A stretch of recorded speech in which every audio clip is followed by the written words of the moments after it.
Сегодня поговорим без иллюзий, стоит ли в 2025 году начинать заниматься разработкой игр и с чем вы столкнетесь, если решите войти в эту сферу. Это обзор для тех, кто пока далек от программирования и смотрит на индустрию со стороны. Здесь не будет ни приукрашивания, ни пустой критики, только честный разбор плюсов и минусов игровой разработки на текущий момент.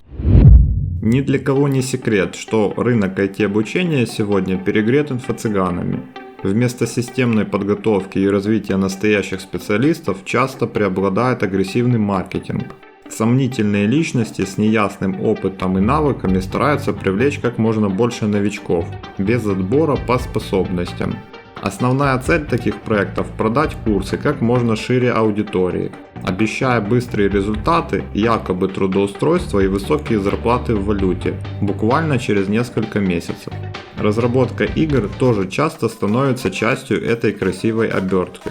Важно понимать, все это практически не влияет на саму индустрию и не создает значимой конкуренции среди действительно подготовленных специалистов. Поэтому переживать заранее смысла нет. Почему все это выглядит так привлекательно? Есть несколько причин, почему разработка игр кажется особенно заманчивой. Игры – это часть нашей культуры, практически каждый сталкивается с ними с детства.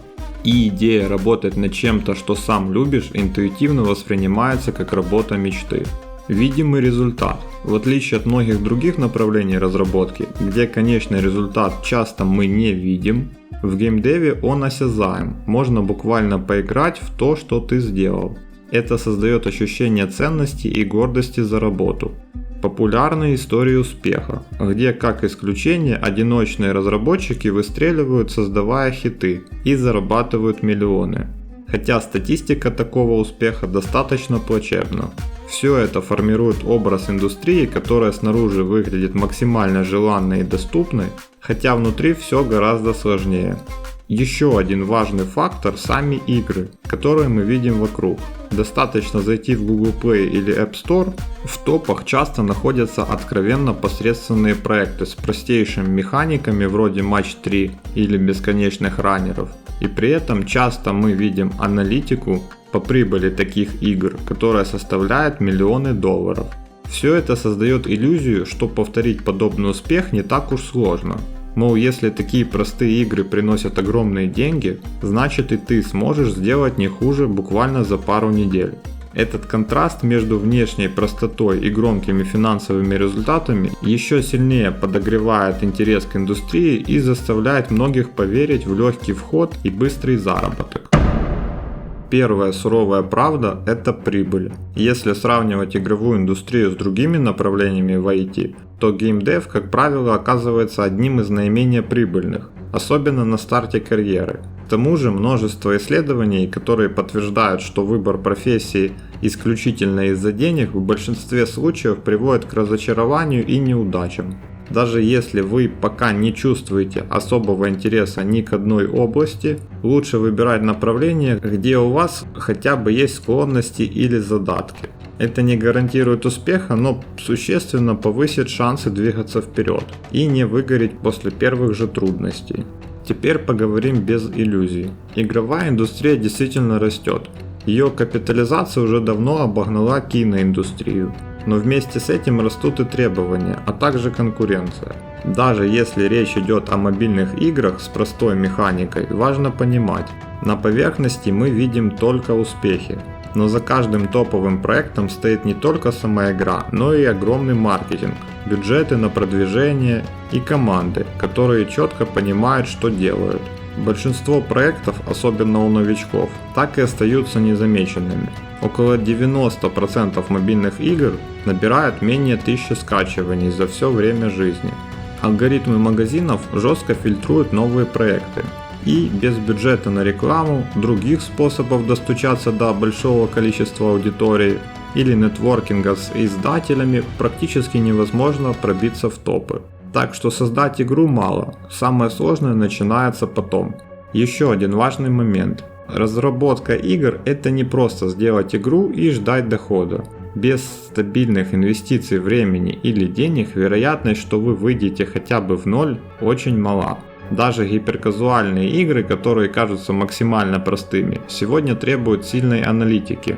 Ну и наконец психологический аспект. Нужно быть готовым к тому, что ваша первая или даже вторая игра почти наверняка провалится. Это нормально. Важно не воспринимать это как личный крах, а как этап обучения.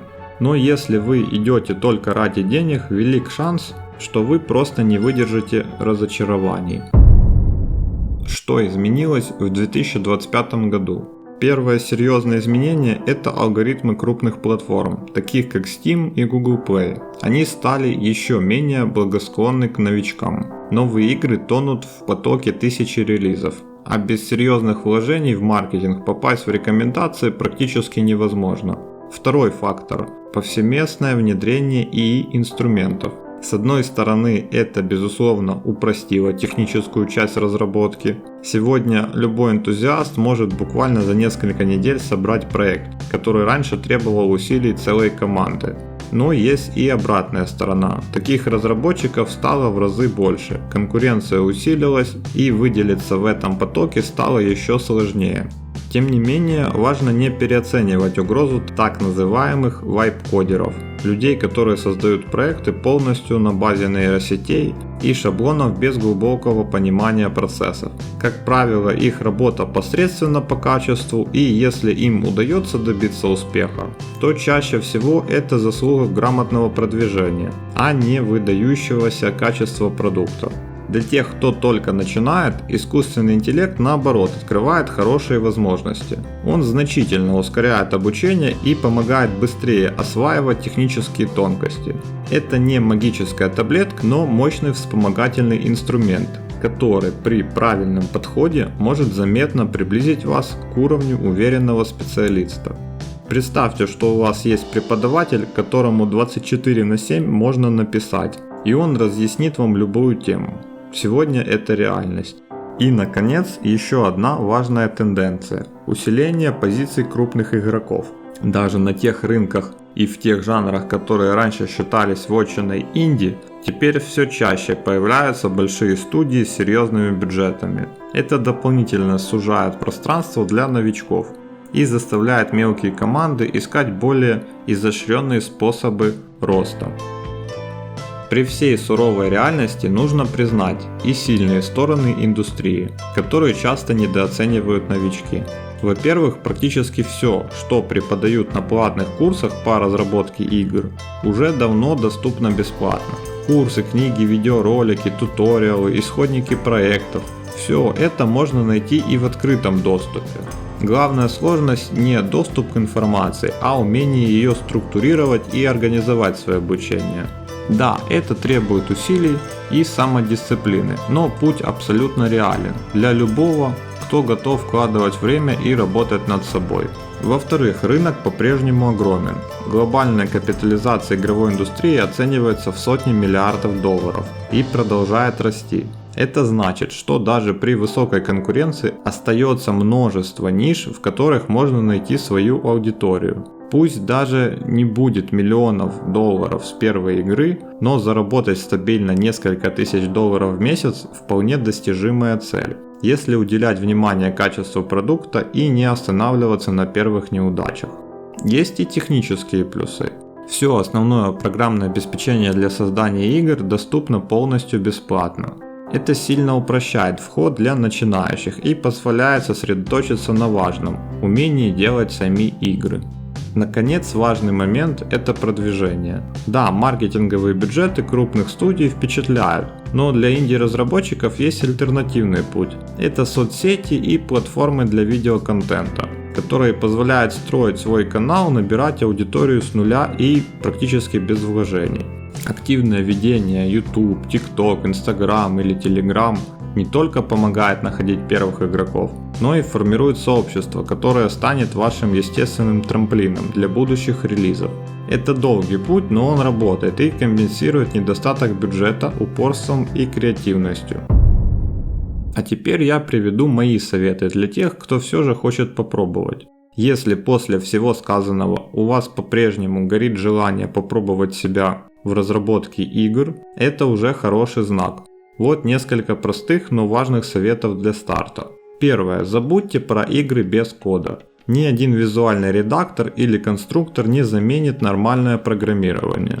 Если вы хотите развиваться серьезно, выберите язык разработки и начинайте изучать основы. Программирование не так и страшно, как его рисуют. Не ведитесь на советы выбрать язык попроще. На деле все языки понятны и очень просты, если уделять время и подходить системно. Начните и двигайтесь шаг за шагом. Прежде всего, учите базу. Второе. Определите свое направление. Очень важно не распыляться, особенно в начале.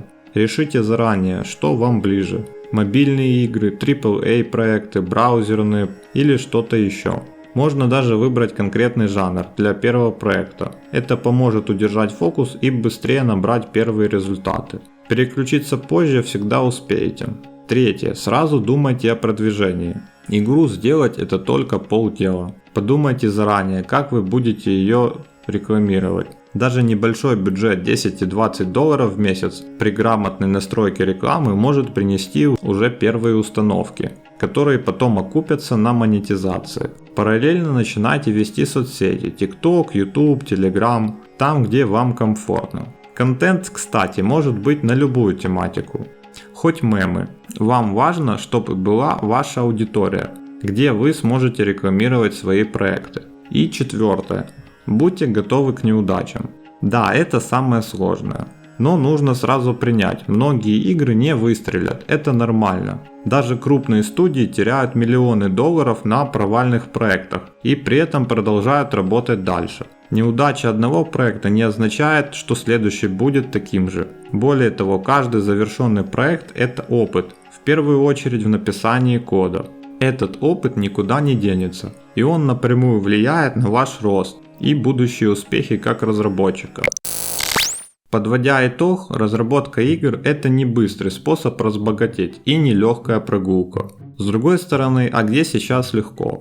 Да, индустрия стала жестче, но и возможностей стало больше. Главное адекватно оценивать свои силы, быть готовым к трудностям и не терять интереса. А теперь вопрос к вам. А вы задумывались о том, чтобы делать игры? И что вас привлекает или наоборот останавливает? Напишите об этом в комментарии, будет интересно почитать и обсудить. Всем спасибо за внимание.